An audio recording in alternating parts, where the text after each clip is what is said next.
consejo de Dios sobre la infalibilidad papal.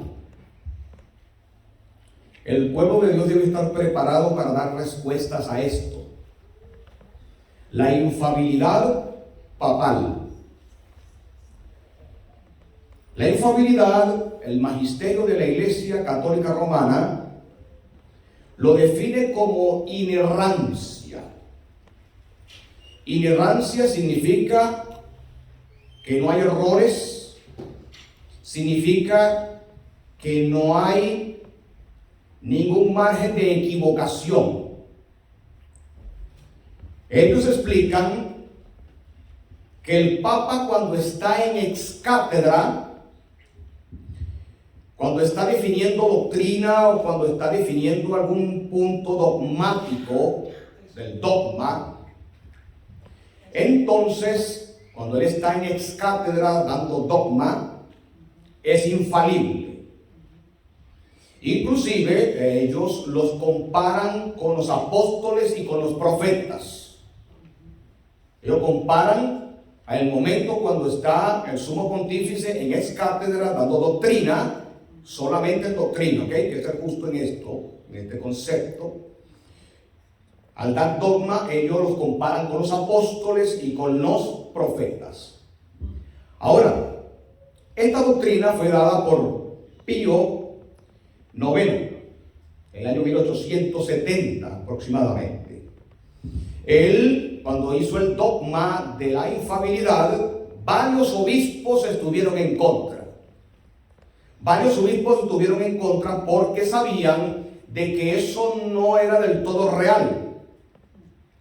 Ellos sabían de que realmente decir de que la Iglesia o el Papa era inerrante no compaginaba con la historia misma del catolicismo romano.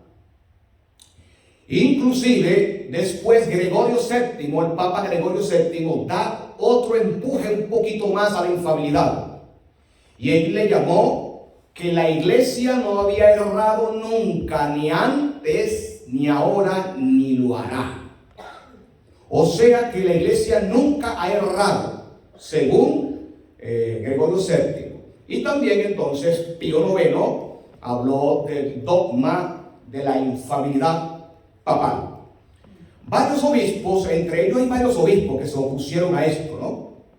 Y muchos de estos obispos que se oponían, si mal no recuerdo, hay un hombre llamado de apellido Strockmayer. Ese hombre llamado Strockmayer, él empezó a decir, teólogo católico, obispo de la Iglesia, empezó a decir que los papas no podían tener esa particularidad, porque él conocía la historia, él sabía que había contradicciones dentro del mundo romano, dentro del mundo católico, había contradicciones. Inclusive Pío IX tenía dos mozas, es decir, dos mujeres amantes, pero también se veía con 3 monjas. Sí, inclusive Gregorio XV, el que lo precedió a él, dice la historia que era un borracho, pleno, empedernido, y la esposa del barbero de él era amante de este papa. Entonces, este hombre llamado Strockmayer, José Strockmayer, me acabo de acordar, él estuvo en contra, ni siquiera era protestante, él estuvo en contra de que realmente la infalibilidad papal fuera algo real. Ahora, la pregunta que hacemos en este momento es, ¿en qué se basan para decir de que el Papa es infalible? ¿En qué se basan para decir que el Papa es infalible? ¿Alguien me puede decir? ¿Ah? Sí, pero ¿en qué se basan? Aparte de decir que es representante de Cristo. ¿Saben ustedes que usan la Biblia? Usan la Biblia. No les voy a dar todos los textos. Poco a poco estaré grabando varios textos que yo puedan usar, pero en este momento vamos a usar uno especial que lo usa especialmente el magisterio del catolicismo para expresar de que el Papa es infalible. Para eso tenemos que buscar Malaquías, el capítulo 2 en la Biblia, último libro del Antiguo Testamento, Malaquías, el capítulo 2. Vamos a leer aquí un texto importante para explicar esto. Veamos Malaquías el capítulo 2.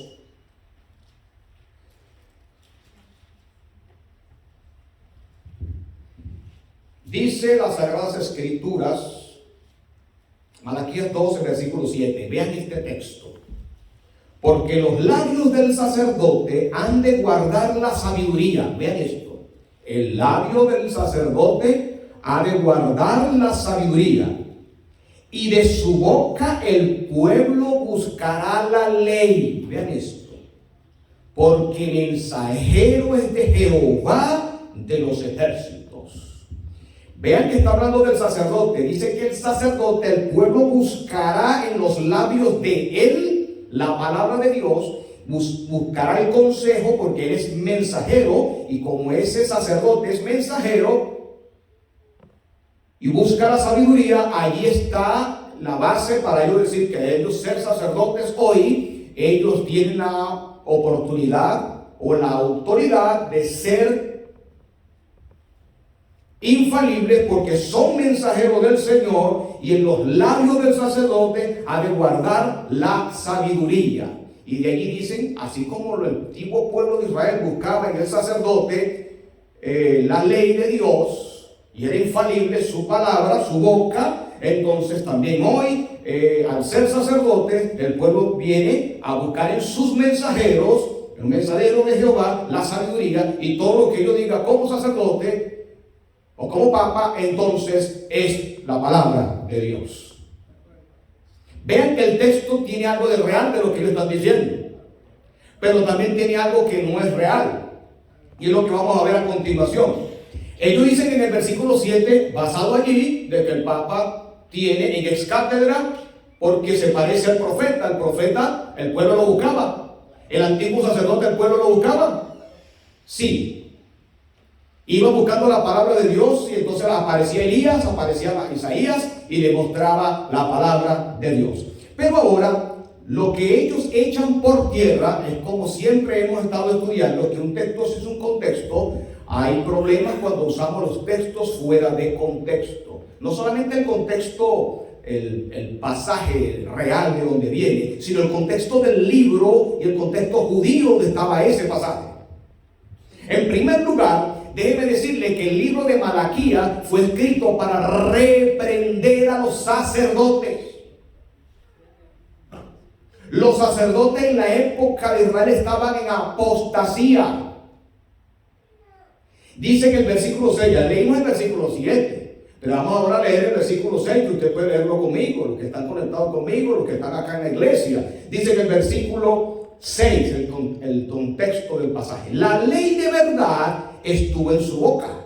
Está hablando del sacerdote, ¿sí o no? La ley de verdad estuvo en su boca, pero vean, e iniquidad no fue hallada en sus labios.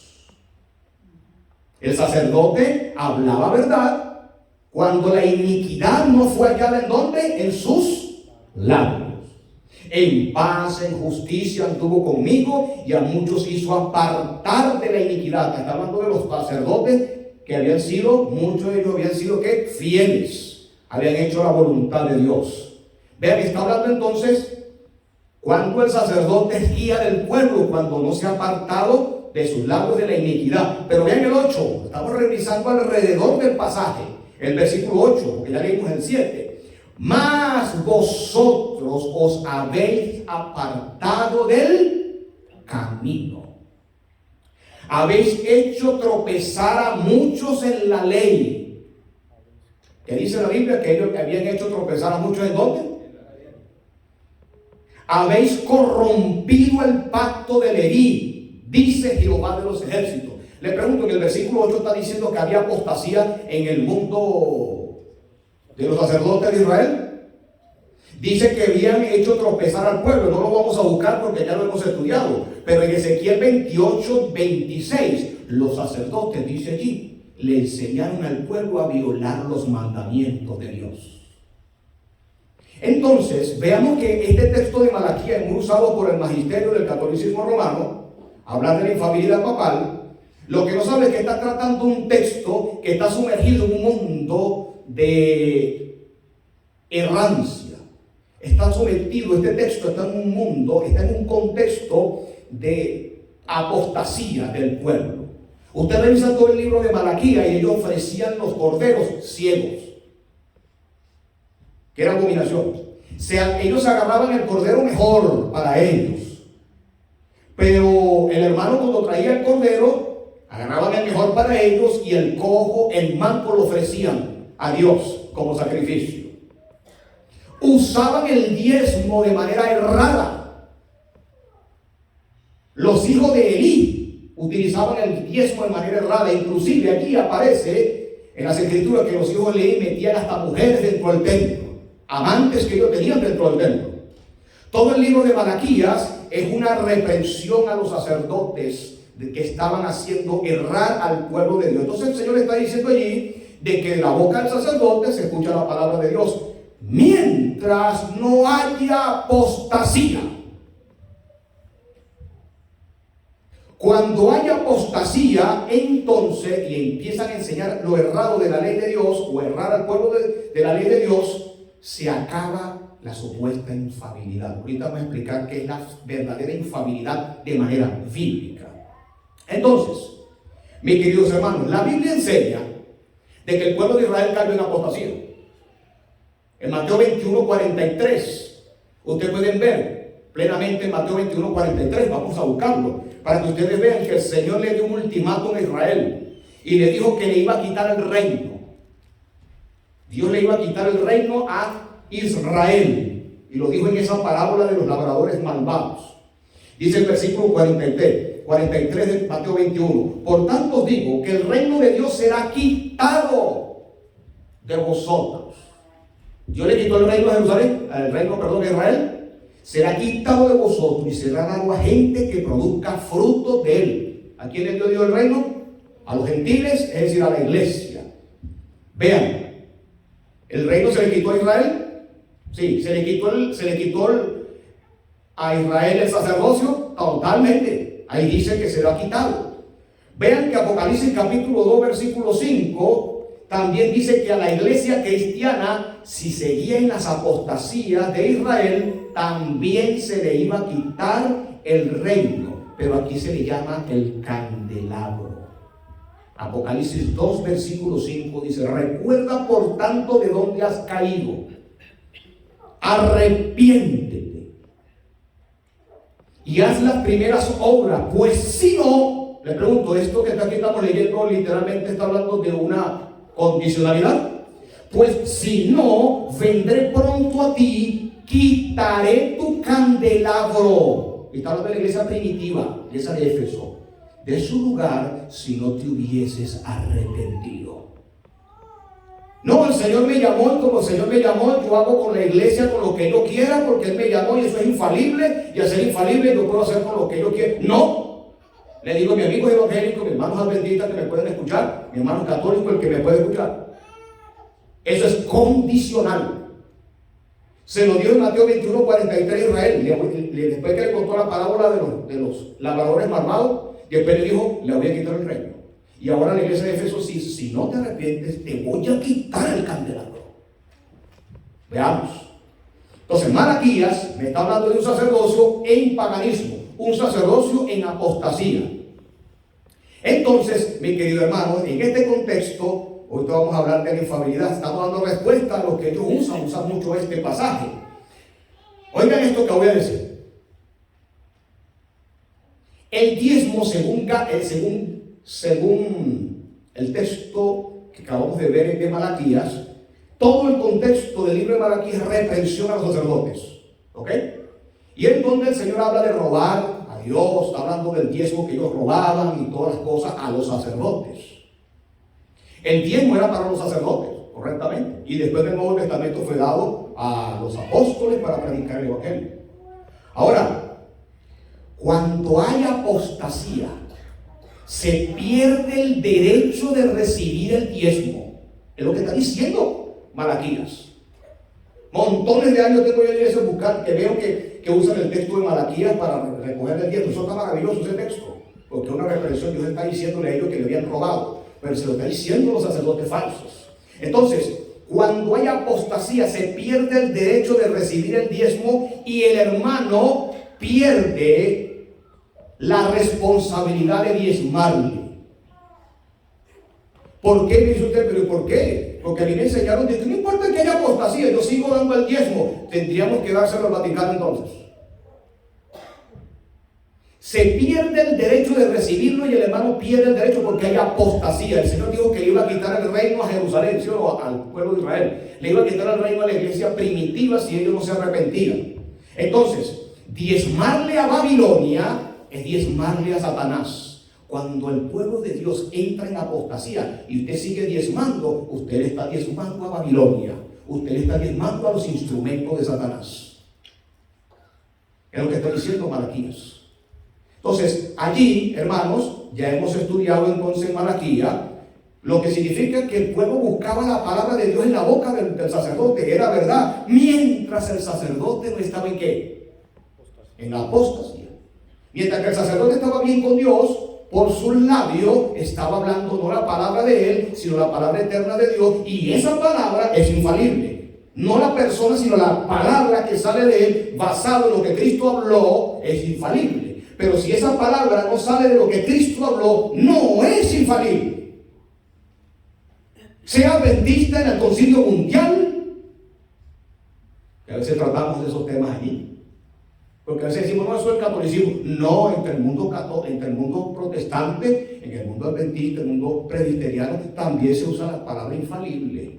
La voz de Dios, la reunión de la junta fulana de tal. No, si no está con un escrito está, no es la voz de Dios. Ahora, ya hemos visto el contexto de lo que ellos han dicho plenamente allí, y por eso que les hablé que diezmarle a un sitio de apostasía, usted está alimentando a Satanás, a los instrumentos de Satanás. Cuando usted le diezma a un sector que usted sabe que tenga apostasía. ¿Por qué? Porque perdió el rumbo. Ok, vamos a ver un poco ahora en la historia para seguir hablando sobre la infalibilidad papal en el mundo del catolicismo romano. Vamos a ver si ellos han sido realmente infalibles. Vamos a ver si realmente el catolicismo romano ha sido infalible, no errante en la historia. Primer punto. Hay un papa llamado Esteban que juzgó a otro papa. Saben, a menudo en la historia aparecen papas llevando a juicio a otro papa. Un papa llevando a juicio a otro papa. Este papa llamado Esteban I, llevó a juicio a otro papa que llevaba el nombre de Famoso. Pero este papa Famoso había estado muerto 8 meses. Lo habían enterrado, había muerto. Tenía 8 meses que había muerto. Famoso. Pero cuando llegó el papa Esteban, con todas sus rencores que tenía, amigos, y eso está en la historia. Lo que pasa es que hoy en día, como estaba hablando el hermano Sinón esta mañana, la gente no quiere leer, ni los jóvenes tampoco. La historia no se le puede echar tierra, y esto se ha querido esconder durante mucho tiempo. Esteban mandó a desenterrar a Famoso y lo trajeron. Y en el momento que trajeron a Famoso allí que lo desenterraron, el hedor era terrible. Lo sacaron, lo llevaron, lo vistieron de papa para juzgarlo. Y la gente no soportaba la podredumbre, el olor que estaba allí. Lo llevaron allí al centro penitenciario donde iba a presidir Esteban. Y después que estaban en medio de la podrición, el hedor allí, le pusieron las tiaras totalmente, le pusieron el anillo papal. Y él empezó a hacer el juicio. Usted en tal momento hizo tal cosa, usted está siendo sentenciado en este momento a no sé cuánto tiempo en el infierno, si es que te llegas a salvar. Y empezó a juzgarle y a hacerle preguntas.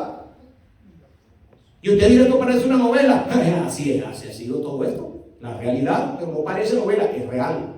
Empezó a preguntarle al muerto, a preguntarle y el muerto no podía responder. Ahí estaba la calavera hedionda, un cadáver. Y después que el Papa entonces lo condenó plenamente a no sé cuántos años, mandó a hacer la ceremonia que ellos siempre hacen, le arrancaron la tiara, le arrancaron la corona, le arrancaron los 3 dedos de la bendición papal, los 3 dedos que usan ellos para bendecir, los 3 dedos que después les explicaré esta situación, le arrancaron esos 3 dedos, de allí le arrebataron la corona, el anillo, y después que le mutilaron los 3 dedos, lo echaron al río Tíber. Eso fue un papa condenando a otro de la manera más macabra que tú te puedes imaginar, en medio de la putrefacción, de la hediondez que había allí en ese momento. Entonces un papa llevando a juicio a otro, y no solamente en vida, sino muerto. Ok, también entre los papas existió una lucha de decretos terrible. Entre ellos hubo una lucha que por lo menos Honorio I consideró hereje a otro papa que lo sucedió, que fue anterior a él, que fue el Papa León. Eso fue en los años 1600 aproximadamente, 680. Pues Honorio dijo que León había sido un hereje. Bueno, pero ellos no son infalibles, pues. Ellos son infalibles.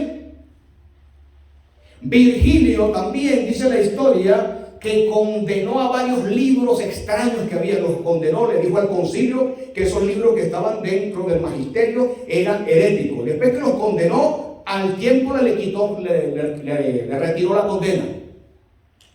Y después que le retiró la condena, a los años volvió a condenar. Eugenio III, otro papa, colocó que el duelo era importante. Lo colocó como dogma y lo colocó como doctrina, que era importante el duelo. Pero entonces vino Juan II, otro papa importante. Juan I, mejor dicho, Juan I, cuando llegó al pontificado en el año 1145, dijo, no, lo que dijo Eugenio no estaba bien, y quitó lo que Eugenio había dicho. Esa es la infalibilidad papal. Si son infalibles, mi querido católico, mi querido hermano que va a escuchar este tema, usando la lógica sin necesidad de pedirle prestado un cerebro a nadie, nos dice que si es infalibilidad, no debe haber errancia, no debe haber ningún tipo de errores en el camino. Pero ahora, nada más y nada menos que en Francia se le llamó el cisma de Occidente, en el siglo XV. En el siglo XV, el cisma de Occidente, ¿usted sabe qué significó eso? Que en Avignon, en Francia, habían 3 papas. 3 papas a la vez. Ustedes sabían que entonces habían 3 sucesores de Pedro. Y ahora, bueno, por ahí grabé un tema en donde explico la sucesión apostólica, bíblicamente con la historia, para que los amigos que están siendo confundidos con estas cosas se puedan dar cuenta cuál es la sucesión apostólica real. Pues esto también tiene conexión con la sucesión apostólica, porque en Avignon había 3 papas. Hubo un cisma terrible porque estos papas empezaron a pelearse la silla, estos 3 obispos. Pero en Francia se nombró a Clemente VII. Francia se quedó en Avignon con Clemente VII. Y ellos dijeron, no, nosotros no aceptamos a más papas que no este. Pero Urbano VI lo nombraron en Italia, en Roma. Entonces había un problema entre la iglesia occidental y la iglesia oriental. No hallaban a quién colocar, pero entonces colocaron, para salir del problema, porque apelaron al Estado en ese momento, y colocaron a Alejandro V. O sea que habían 3 papas. Y ustedes saben qué hacían, se daban un decreto al uno y el otro un decreto al otro. Uno daba un decreto y el otro lo contradecía. Uno daba un decreto en Italia y el otro en Francia decía, eso está errado, eso no está bien, vamos a dar otro decreto. Y tuvieron 40 años peleándose el uno al otro, dando decretos y el otro decreto. Y tú sabes lo que sucedió, hermano. Tuvieron 40 años en estos 3 papas peleándose. Y lo más tremendo que después uno excomulgó al otro. Yo te excomulgo, y vino el otro, yo también te excomulgo. Y a veces nos da risa esto, pero en las iglesias evangélicas yo he visto esto. En las iglesias nuestras también yo he visto esto. Todo lo que imite a Roma parecerá a ella en la historia. Llámese como se llame usted, querido pastor, querida pastora, como usted se llame. Porque imitar a Roma es ser hija de ella. Ahora, en Aviñón, estos tres papas peleándose. Ahora, ¿dónde quedó allí entonces? Porque le estoy citando la historia. Enciclopedia Católica, si usted la quiere buscar. Enciclopedia Mundial, si usted la quiere leer. Si usted no tiene un poquito de flojera de buscar estas cosas. Tres papas, entonces los tres eran sucesores de Pedro, los tres eran infalibles cuando se contradecían. Adriano II dio un decreto y dijo que el matrimonio civil era lo único que se aceptaba a Dios. Pero después vino Pío II y dijo, no, eso no sirve. El único matrimonio que es válido ante los ojos de Dios es el matrimonio de la iglesia, y lo invalidó. ¿Ve usted en la historia alguna infabilidad aquí? ¿Ven que hay infabilidad aquí? ¿No? ¿Ven ustedes infabilidad en esos papas que dicen una cosa y otro la cambia? No, no hay infabilidad. Porque si se dio un decreto y ese decreto vino de Dios, fue inspirado por el Espíritu Santo, yo no veo a Pedro diciendo por ahí en las cartas, bueno, yo escribí 2 cartas y de repente escribí una tercera carta y dice, ¿saben qué? Mis 2 cartas anteriores estaban mal. No estudien eso porque esas 2 cartas están mal. Usted sabe que los libros apócrifos, después estudiaremos todo esto, lo que son los libros deuterocanónicos, todo este montón de cosas, precisamente contradicen a las escrituras, y de ahí donde se hizo la diferencia entre lo que es canónico apostólico y lo que no, porque existían plenas contradicciones entre esos libros. Bueno, entre los papas y sus decretos hay contradicciones, y si hay contradicciones no hay infabilidad. Yo quiero que mi amigo católico que me vaya a escuchar, que busque esto en la historia para que vean de que no es lo que nos pintaron del mundo papado romano. Eugenio IV declaró de que Juana de Arco era una bruja. Ustedes sabían que Juana de Arco también la mató la Inquisición, la asesinó la Inquisición, la quemaron viva por bruja. Enrique IV la condenó. Pero después vino Benedicto XIV y la decretó santa. ¿Cómo lo ven? Inclusive le puedo añadir que Constantino, para la Iglesia Católica Romana, aunque no es un santo, para la Iglesia Ortodoxa Rusa sí es un santo. Y ellos también reclaman, la Iglesia Ortodoxa Rusa, que tiene la misma cantidad de tiempo que el catolicismo romano de antigüedad, ellos reclaman también que son sucesores de los apóstoles. Y ellos dicen que Constantino es un santo, la Iglesia Ortodoxa Rusa. Ahora, hablemos de una de las grandes perversiones que hubo en la Edad Media, la Inquisición, año 1184 aproximadamente. El año 1184 se decretó por varios papas que estaban involucrados allí, entre ellos Inocencio III, Lucio III, también Gregorio IX. Varios estaban involucrados en lo que es la Inquisición. Y aunque ellos colocaron la Inquisición de que Santa no tiene nada, la Inquisición, donde murieron millones de personas en la historia, Gregorio VII dice que la iglesia no es raro. O sea que matar gente porque no crean lo que tú crees, eso está bien a los ojos de Dios. Eso es inspiración divina, porque si es infalible, significa que lo inspiró Dios. ¿Qué significa infalible? Que la palabra de Dios, como se da, no se equivoca. No se equivoca porque es completamente perfecta. Entonces, si la Inquisición fue un decreto plenamente papal y no ha errado la iglesia, entonces matar, ellos están justificando el matar. Entonces, el año 1184, estos papas decretaron de que la iglesia no había errado, o sea que la Inquisición estaba ¿qué? Muy bien, fue muy buena. Pero en mayo, me acuerdo clarito, exactamente, mayo de 1995.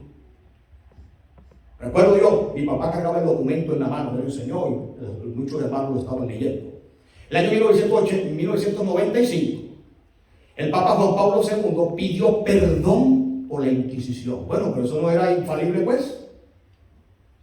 ¿Cómo vas a pedir tú perdón por la Inquisición cuando Gregorio dijo que la iglesia no había errado ni en el pasado ni en el presente y que la Inquisición estuvo muy bien? fueron medidas que se tomaron en su época, y ellos dan un montón de argumentos errados para lavarle el cerebro a muchas personas, para justificar el montón de muertos, millones de personas que murieron allí. Entonces, vino Juan Pablo II y dijo, pidió perdón al mundo por la Inquisición. Ven, están estudiando conmigo un poquito de historia, la incongruencia del mundo romano, la incongruencia del mundo papal. Cuando en tu iglesia también protestante hay incongruencias en concilios, hay problemas. Oremos por nuestra iglesia cristiana adventista. Incongruencia, bautismo de la mujer bautizando y por otra parte no bautizando. Eso es un cisma. Eso es un cisma como ocurrió también en el Oriente, como ocurrió con los papas y como ocurrió con el mundo protestante. Tenemos que acostumbrarnos porque esto es normal en el mundo cristiano. Los cismas, las divisiones, como tal. Ahora, Bergoglio hace un tiempo atrás, para que veamos que los papas siempre han torcido las escrituras, ellos le llaman a esa torcedura, le llaman infabilidad. Bergoglio acaba de decir que Cristo fracasó en la cruz. Y como lo dijo en ex cátedra, y al decirlo en ex cátedra, en el momento cuando él estaba haciendo el apostolado, eso es palabra de Dios según el mundo católico. Pero cuando usted compara eso con las Sagradas Escrituras, con Apocalipsis 12, que ya lo hemos estudiado en varias ocasiones, usted se puede dar cuenta que lo que está diciendo ese señor por su boca no es palabra de Dios, sino más bien palabra del demonio. Porque el que le interesa decirle al mundo que Cristo fracasó en la cruz es Satanás. Mientras que Apocalipsis 12, que lo hemos estudiado junto con otros pasajes en la Biblia, dice que Cristo fue victorioso. Cristo en la cruz le aplastó la cabeza a Satanás. En la cruz logró lo que ningún hombre logró. Cristo obedeció plenamente la ley de Dios. Fue un hombre perfecto. Y esa perfección le dio autoridad, humanamente hablando, a él para resucitar entre los muertos. Quedó preso en la tumba por nosotros. Tuvo que esperar que su padre diera el veredicto para él levantarse. La resurrección y la muerte de Cristo muestran la victoria avasallante contra el pecado, contra el reino de las tinieblas. Entonces lo que está diciendo Bergoglio en su boca no solamente es satánico, muestra no infabilidad papal. Pero también les digo a mis hermanos cristianos, a veces pensamos que en un concilio mundial que se haga, allí es infalible lo que se dijo. Pues si no está basado en un escrito está, hermanos cristianos, no siga ningún concilio mundial. Concilio tras concilio del catolicismo romano fueron mezclando el cristianismo con el paganismo. Concilio tras concilio empezó a penetrar dentro de la iglesia errores. Ahora, ellos dicen que el Papa es infalible, no importa que él se equivoque personalmente. ¿Ustedes sabían eso? Vamos a ver la evidencia bíblica. Vamos a ver a alguien en la Biblia que dijo herejías. ¿Sí? ¿Sabían ustedes que Pedro dijo herejías? ¿Están en la Biblia? Pedro dijo herejías. ¿Cuáles son las herejías que enseñó Pedro? ¿Cuáles son las herejías que enseñó Pedro? Pedro estaba volviendo al camino de las obras, al camino de ser salvo por medio de las obras. Pedro prácticamente en un momento de su vida se estaba disfrazando de catolicismo, porque creía que a través de la circuncisión el hombre era salvo. ¿Sí? Y aunque el catolicismo me podría decir, nosotros le enseñamos la circuncisión, yo sé que no la usan, yo no estoy hablando de ese punto. Lo que estoy es que se asemeja en cuanto a colocar obras para pedir a Dios salvación. Ninguna obra te da a ti méritos de nada. Las obras no te llevan al cielo ni te recomiendan para con Dios. Pues en Gálatas, Pedro no fue infalible. En Gálatas, Pablo tuvo que regañar al supuesto Papa que había dejado Cristo. Eso nos dice a nosotros que Pedro y Pablo estaban en igualdad de condición. El capítulo 2 de Gálatas dice claramente que Pedro los reprendió delante de todos, porque Pablo lo reprendió delante de todos, porque Pedro estaba simulando un falso cristianismo, un falso evangelio, peligroso evangelio que penetró dentro del cristianismo, ¿ok? Es la salvación por las obras. El capítulo 2 de Gálatas dice lo siguiente en el versículo 13, hablando de Pedro. En su simulación participaban también los otros judíos. Pero vamos a leerlo desde el versículo 11. Pero cuando Pedro vino a Antioquía, le resistí cara a cara, porque era de condenar. Oye, pero hablarle así al Papa, ¿qué le pasó a Pablo? ¿Cómo que Pablo le va a decir al Papa? ¿El Papa no es infalible? Ahí se da cuenta, mi querido amigo, que el catolicismo no existe en los primeros 4 siglos en la Biblia. Ni en la Biblia, en el primer siglo, ni en los otros 3 siglos existían papas. Y aquí está la evidencia. Pablo dice que tuvo que resistir a Pedro cara a cara, versículo 12. Pues antes que viniese algunos de los partes de Jacobo, cuando llegaron una delegación de parte de Jacobo de Jerusalén, comía con los gentiles, era un hipócrita.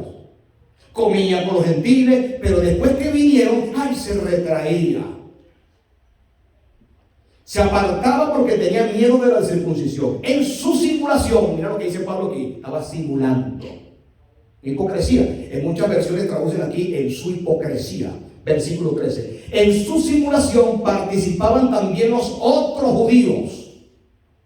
De tal manera que aún Bernabé, fíjate, cayó en esto, aún Bernabé, que era amigo de Pablo, que andaba con Pablo, también cayó en este problema. Dice, aún Bernabé fue arrastrado por la hipocresía de ellos.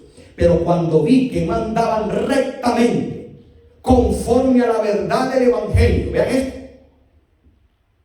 no andaban conforme a la verdad, porque muchos me pueden decir, no, pero Pedro ahí no fue infalible porque no estaba enseñando, era su conducta. Eso es lo que dicen muchos.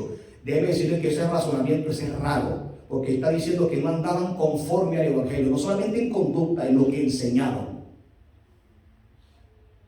Pablo reprende a Pedro porque Pedro estaba enseñando herejías.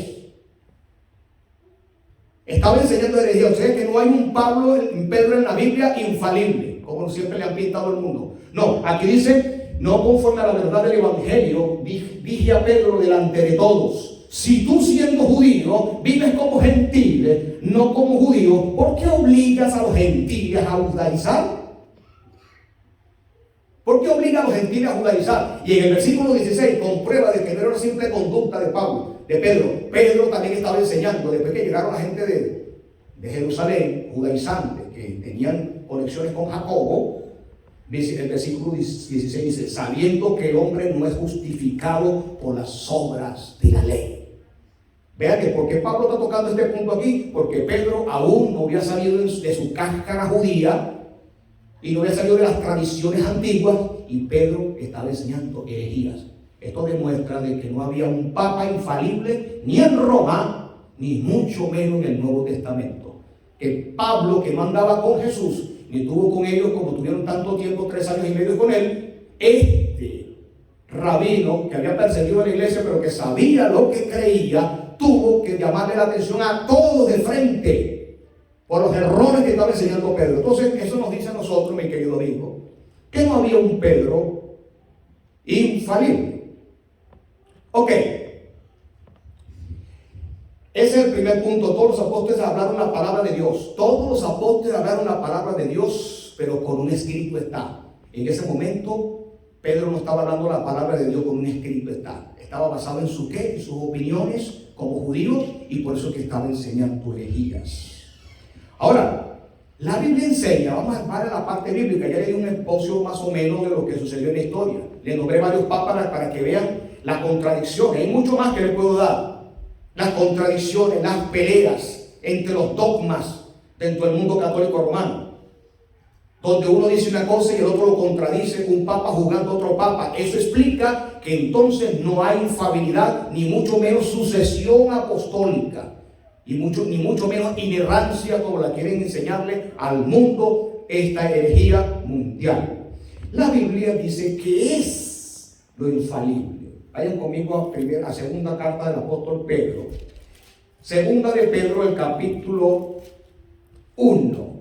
Nos va a decir a nosotros que es lo infalible.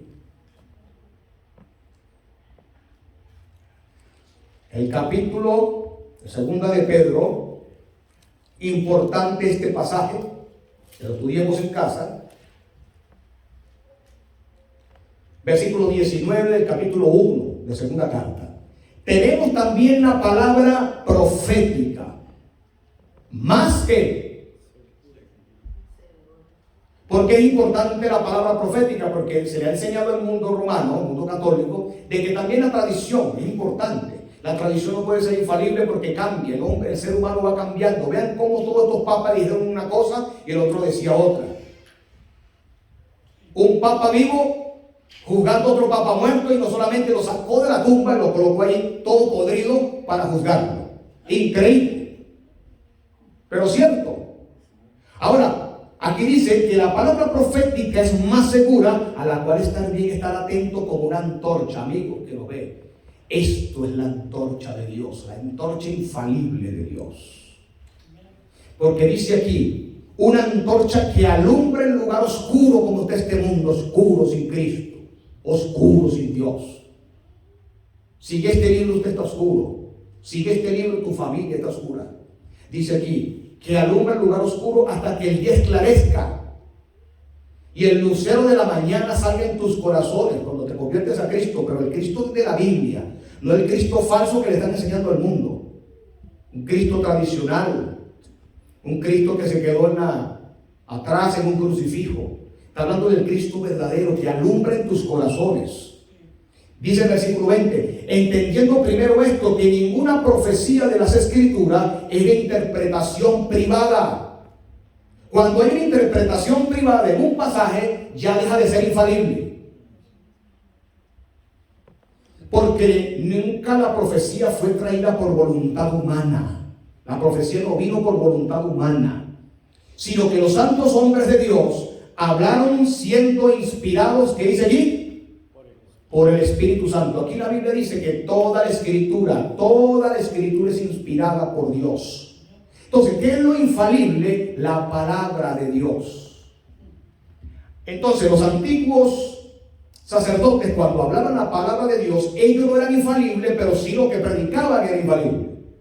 Mientras no había ¿qué? Apostasía. Entonces usted me dice, pero un papa entonces hoy, si habla la palabra de Dios, es infalible. Mientras haya apostasía e infabilidad, dijimos. En Roma hay infabilidad, donde todo lo que enseña es errado y contra las Escrituras. Decir que Cristo fracasó en la cruz, eso es infalibilidad, infabilidad. Esa palabra es infalible, esa palabra vino de Dios. Entonces, ¿qué es lo que es infalible según lo que Dios enseña? Su palabra. Entonces muchos dicen, sí, pero la palabra salió de la boca de los profetas, pero quedaron escritas. No quedaron en el aire. Entonces, cuando un profeta habla algo que está escrito en la Biblia, es infalible lo que dijo. Pero si habla algo que no está conforme a las Escrituras, no es infalible esa palabra. Entonces, lo que enseña la Biblia de infalibilidad no es a una persona, sino a lo que enseña, la doctrina que están conforme a lo que está escrito, conforme a los profetas y conforme a los apóstoles. La Biblia enseña en el Salmo 19:7 que la palabra de Dios es perfecta. Eso indica infalibilidad, ¿ok? La Biblia misma habla de sí misma, ¿ok? La Biblia habla de sí misma. La Biblia dice, yo soy perfecta, porque la Biblia dice claramente, el Salmo 19:7, toda palabra de Dios es perfecta. La misma Biblia da pasajes exactos al decir que es la Biblia la infalible. ¿Por qué podemos confiar entonces en el texto sagrado? ¿Por qué? Porque es infalible. Ahora muchos me preguntan, bueno, pero ¿por qué hay variedad de varios pasajes? Hay ciertos manuscritos que hablan hay ciertas variantes. En otro momento vamos a estudiar las variantes de los manuscritos, y si hay ciertas variantes. Pero las variantes son mínimas, porque Dios, cuando dio su palabra, la dio en lenguaje humano, y el lenguaje humano tiende a sacar de realidades donde fue dado tal manuscrito, tal y determinado manuscrito en este mundo. También Juan 10:5 también explica claramente en las Escrituras que la Biblia, la palabra de Dios es infalible. ¿Y saben ustedes? Los hombres, muchos distorsionan esto que les voy a decir ahora. Los hombres que recibieron la palabra de Dios, los profetas, los apóstoles, en la Biblia se le llaman dioses, ¿sabían? Se le llaman dioses, con D minúscula. ¿Y quién es el que habla de eso? ¿Quién me ayuda? Sí, pero en el Nuevo Testamento. Jesús explica que a los que vino la palabra de Dios se le llamaban dioses. Juan capítulo 10, como veo que hay muchos que no están buscando ahí en el disco duro mental, ¿verdad? Vamos a recordarla un poquito, pues. Vamos a buscar Hechos, mejor dicho, Juan capítulo 10. Y vamos a ver que Jesús explica eso. Se le llamaban dioses. Inclusive se le llamaba Elohines. Juan capítulo 10, versículo 35, dice el Señor aquí: si llamó dioses a aquellos a quienes vino la palabra de Dios, y la escritura no puede ser quebrantada. Este texto está diciendo plenamente que la escritura es infalible, ¿sí o no?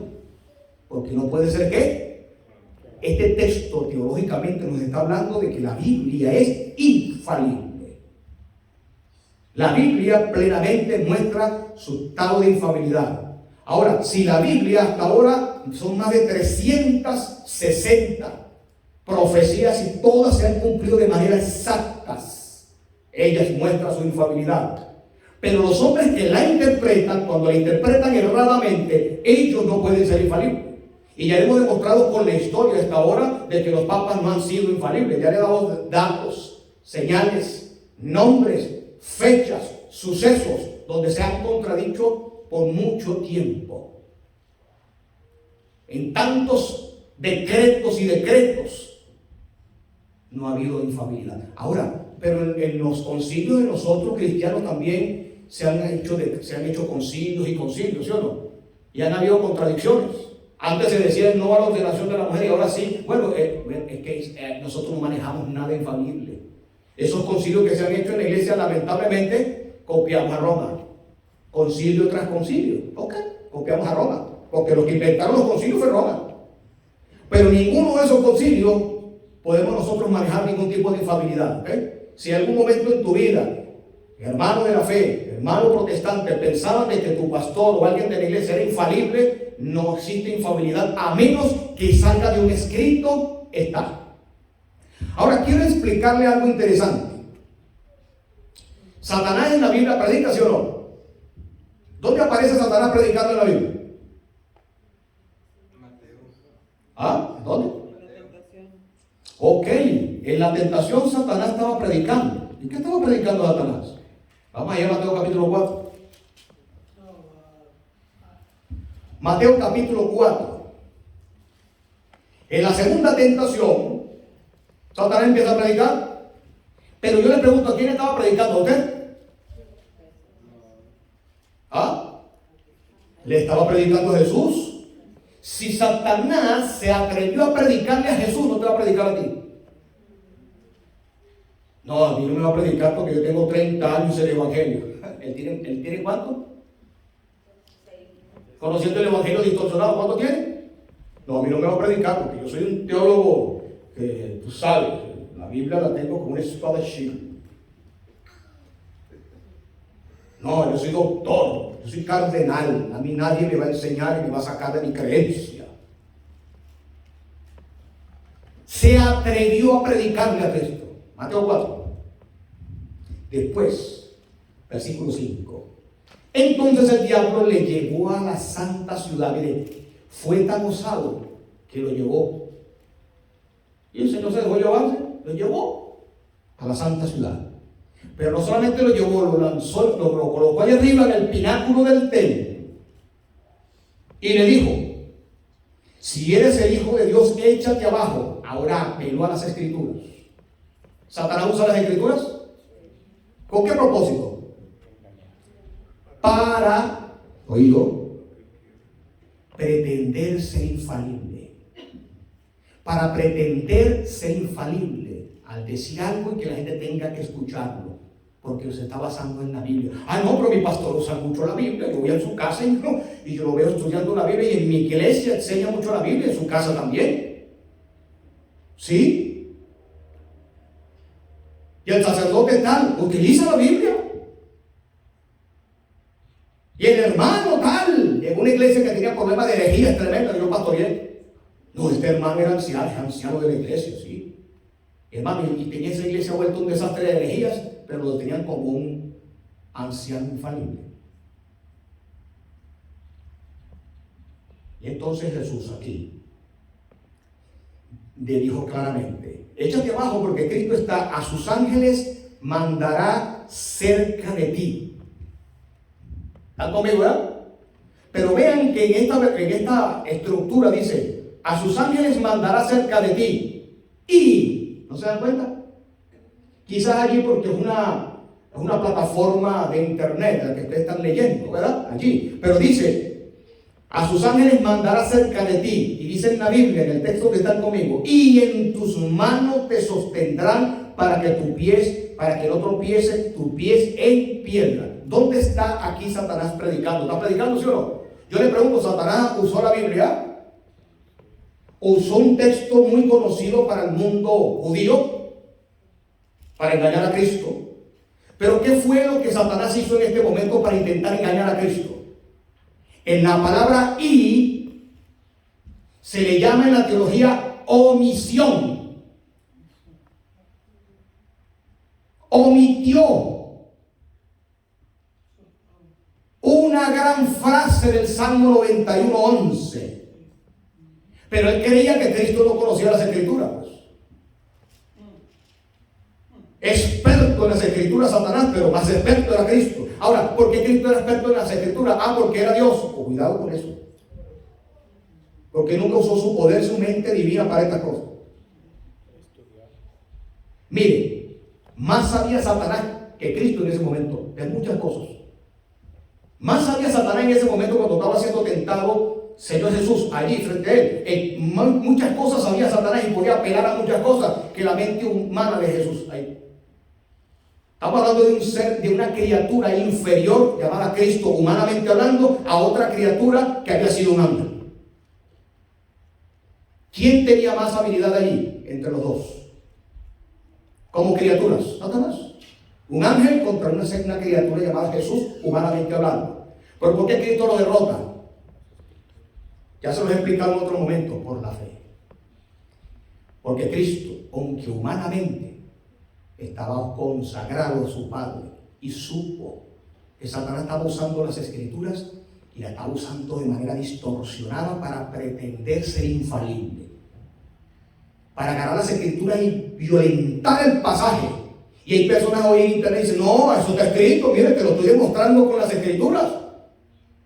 Eso tiene que ser en la Biblia, eso es infalible lo que te estoy demostrando, porque aquí están las Escrituras y escrito está. Pero resulta que debemos decir escrito está cuando realmente está escrito, no quitándole ni añadiéndole a las Escrituras. Un texto, cuando usted lo quita, ya no es infalible. Le pregunto ahora: ¿estas palabras que estaba diciendo Satanás eran infalibles?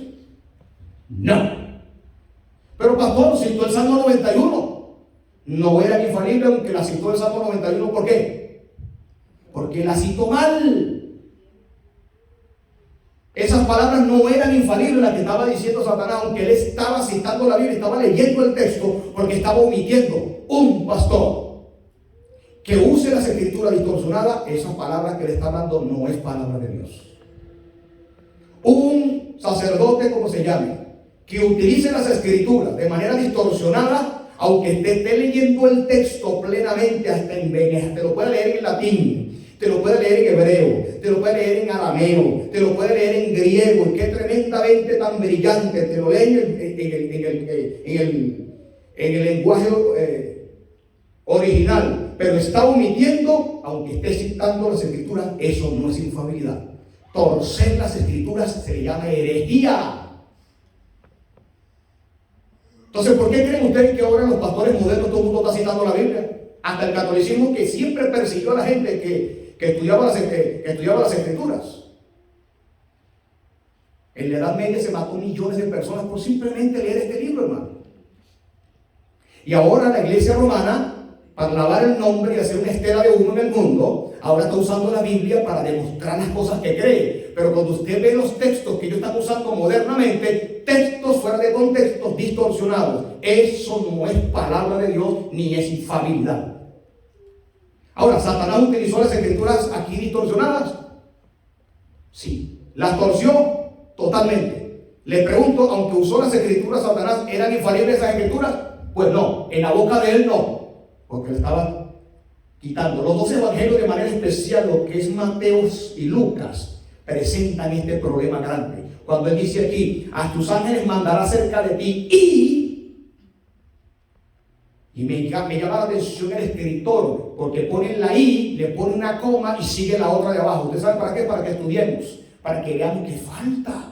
Hay falta una frase. Y Satanás le quitó la frase para que te guarden todos tus caminos. No en los caminos cualquiera, sino en los caminos de Dios, para que no tiente. Por eso que se dijo, tú me acabas de omitir, para que yo le pida a mi Padre protección en la desobediencia, ¿verdad? Protección en la violación de tus mandamientos. Entonces el Señor le citó otra parte de las Escrituras para mostrarle que Él estaba usando las Escrituras de manera torcida. Cualquier persona que cite las Escrituras fuera de contexto no es infalibilidad. Cuando un pastor, cuando predica, está predicando cosas infalibles, cuando sale del texto, cuando el texto está en su justo contexto, cuando el texto está bien interpretado, entonces esa palabra que sale de la boca de él no es de él, es palabra de Dios, porque sale del texto, llega a mi corazón, me transforma. Eso es infalible, la palabra de Dios que viene de la Biblia. Por eso que Cristo quiso ser infalible él, siempre usando las Escrituras. Pero si hay alguien que hoy está usando las Escrituras de manera distorsionada, quitando, omitiendo pasajes, eso no es infalibilidad, ni mucho menos doctrina. Hoy en día, montones de sacerdotes en internet y en todas partes que usan un texto y la gente dice, no, pero lo comprobó con la Biblia. Sí, dijo que el purgatorio, usó un texto del purgatorio, de un texto mal usado del purgatorio por allá, y usted dice, no, lo comprobó con la Biblia. Y cuando usted revisa el pasaje, mi querido amigo, no trae entero. Usted se da cuenta de que usó el texto distorsionado. Amigos, no trae entero. Agárrelo, voy a hacer una metáfora. Usted agarra el bolo alimenticio y mastíquelo. Y no lo trague hasta que usted compruebe realmente con el sabor de que ese alimento. Yo sé que nosotros no hacemos eso cuando vamos a comer, pero lo estoy poniendo de manera simbólica. Usted recibió la palabra en su iglesia evangélica. Usted recibió la palabra en la iglesia cualquiera que esté, iglesia adventista, cualquiera. La apostasía es tan generalizada que este caballero que está aquí no confía en nadie, solo que lo que está escrito. Porque hasta maestros he tenido, que fueron mis grandes profesores de teología, y hoy están enseñando errores.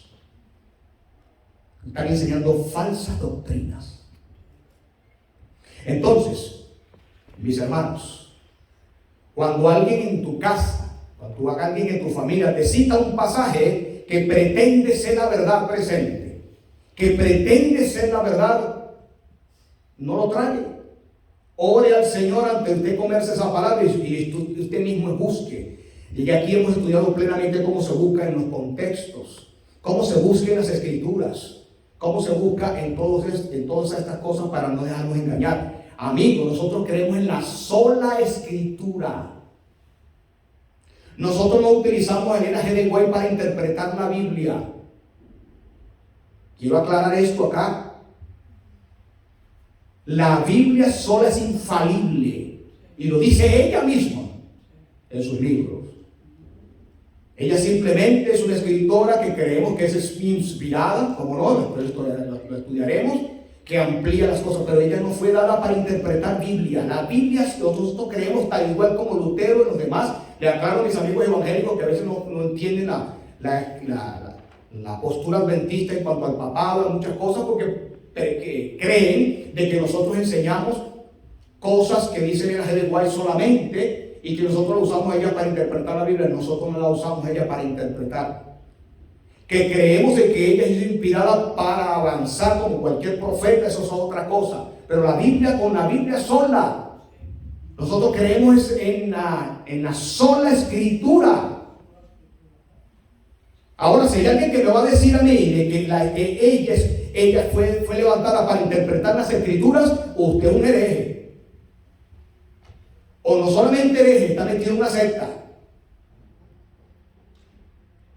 Y quiero aclarar esto en las mismas redes sociales para que veamos que nosotros los adventistas, la teología adventista sana, porque hay una doctrinas dentro del mundo adventista, amigos que no conocen, también hay herejía por montones, que detrás de corbata, carrazos y títulos universitarios salen montones de herejías.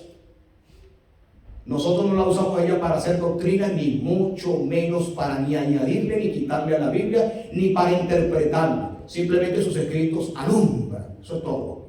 Amplían. La Biblia y la Biblia sola, dice ella en el conflicto de los siglos, es nuestra regla de fe. Creemos en la Biblia como inspiración divina y como única infalible. Entonces, terminando, mis hermanos, ¿es el papado infalible? Hemos visto hasta ahora que no lo es. Revisamos en la historia que no lo es. Tengo mucho más material que darle, que después lo seguiremos estudiando. Me he propuesto no predicar tan largo porque es problemático, pero mis hermanos queridos, Pedro fue regañado por Pablo por enseñar herejías. Y hoy hay grandes doctores que si usted le dice, pastor, pero eso que usted está diciendo no está muy bien. ¿Me pasó a mí? Ya usted es un hereje porque se está levantando contra la autoridad plena de la iglesia arriba. Y resulta que nosotros debemos estar plasmados en un escrito está, sin añadirle ni quitarle. 1 Corintios 4:6 dice que nosotros no debemos ni añadirle a la Biblia ni quitarle, no pensar más de lo que está escrito. Y entonces, mis queridos hermanos, Satanás predicó, torció el Salmo 91:11, le agregó y le quitó el pasaje. Hoy hay personas que en el boom de las redes sociales, no, el cura Toro, el padre Toro demostró. Revise los textos en su justo contexto para que usted vea la grosería de quitarle y añadirle al pasaje. Mire, no basta con citar las escrituras, mis amigos, sino que lo que es infalible es citar la Biblia, pero en su justo contexto. ¿Satanás citó la Biblia con Cristo? Sí. ¿La ha citado en otro momento? Sí lo va a hacer. Sí lo va a seguir usando. Él tiene instrumentos que usan para citar la Biblia. Hay un hermano una vez que llegó a una iglesia que iba a predicar. Y una hermana me dijo, mire, pastor, el que va a predicar va a ser hermano tal. Porque él sí, porque él viene a enseñar algo del Espíritu Santo, es interesante. Pero yo estoy nerviosa. ¿Por qué? Porque él dijo que iba a enseñarle que el Espíritu Santo no es Dios ni que existe. No, y lo más tremendo es que me abismó, hermano, porque trajo un libro, trajo una libreta y toda la libreta está llena de textos bíblicos. Y abrumadora, tiene muchos pasajes demostrando que el Espíritu Santo no es una persona. Yo le dije, puede tener miles de pasajes, puede tener los manuscritos originales que les dé la gana. Pero si están distorsionados, no viene de Dios. Puede citar la Biblia y un texto y otro texto. Me les pego atrás con el poder del Espíritu Santo y de rodillas, y pasaje tras pasaje, todos están mal aplicados. Y así pasó en esa iglesia, está pasando con Luis Toro, está pasando con muchos, y muchos hermanos hoy viendo comiquitas y no estudiando las escrituras. Jóvenes católicos que le están metiendo eso en la cabeza, montones de herejías, y los jóvenes adventistas, hermanos cristianos, evangélicos, los muchachos que hacen, ay, ojalá que el pastor termine rápido para ir a ver el mundialito, ojalá termine rápido para ir a ver el muñequito y la muñequita, sobre todo aquí en Estados Unidos. Montones de muchachos católicos le están metiendo esas ideas en las cabezas, distorsionados los pasajes. Entonces, lo que es infalible es la palabra de Dios, ¿ok? Con esto termino. Esto es lo infalible, pero en su justo contexto, no un texto citado a la locura, al antojo, a lo que tú quieras decir. Esto es infalible, la palabra de Dios, estúdiela usted mismo con oración, pero cada pasaje entendido donde fue escrito, para qué fue escrito, dónde fue escrito, sin ningún tipo de flojera, buscar por qué fue escrito, a dónde fue escrito y qué quiso decir en su momento y a nosotros, para que la palabra sea inspirada en nuestro corazón y sea ella infalible. Entonces, mis hermanos, ya hemos demostrado que la infalibilidad papal es uno de los engaños de Babilonia, donde Apocalipsis 18 dice que ella está sentada como reina. No veré viudez, dice ella. ¿Por qué dice que no veré viudez? Porque estoy como reina, nadie puede corregirme. ¿A una reina usted la puede corregir? ¿A un rey usted lo puede corregir? Es por eso que dice, estoy sentada como reina, Apocalipsis 18, porque ella dice que no he errado jamás. Pero en la historia muestra que la infalibilidad papal es uno de los venenos de la copa de Babilonia que le da al mundo. Amigos que me ven, amigos que están aquí presentes, terminando este tema, estudien. Les voy a repetir las mismas palabras de la mensajera del Señor. Una Biblia grandota levantó ella poco antes de morir y ella dijo, les recomiendo un libro. Si hubiese sido falso profeta, hubiese sacado el conflicto de los siglos. Aquí está para ganar adeptos, para ganar like. No, la mensajera del Señor antes, terminando de predicar, levantó y le dijo, les recomiendo este libro, y lo abrió. Y abrió la Biblia, la palabra de Dios, la voz infalible de Dios, en su justo contexto. Cada pasaje en su contexto, ahí sí es infalible. Pero que tú me vengas con un texto, te voy a demostrar el purgatorio y me sacas un texto por allá a tu antojo, eso no es infalible. Eso es mentirible. Que no existe esa palabra, pero para que se pueda reír un poquito conmigo. No, es que el pastor me mostró con la Biblia, me dijo una hermana por allá, que el Espíritu Santo te mostró con la Biblia, te mostró con la Biblia distorsionada que tiene tu cerebro. Que me demostró de que un montón de herejías que entraron en el mundo evangélico, en el mundo adventista o en el mundo católico. Amigos y amigas, volvamos a las Escrituras. Volvamos a estudiar la Biblia frente a frente, que eso tiene poder de transformación en nuestras vidas. Olvidémonos de infalibilidad pastoral, de infalibilidad católica, de infalibilidad papal, y volvamos a la infalible, como dice la Biblia, a la palabra profética, segunda de Pedro 1:19, más segura. La Biblia te transforma. El poder del Evangelio transforma tu vida. Deja que el Evangelio entonces penetre en nuestro corazón y esa palabra infalible transformará nuestra vida. Que la paz de Cristo pueda morar con cada uno de ustedes y que esa palabra infalible transforme tu corazón y transforme el mío.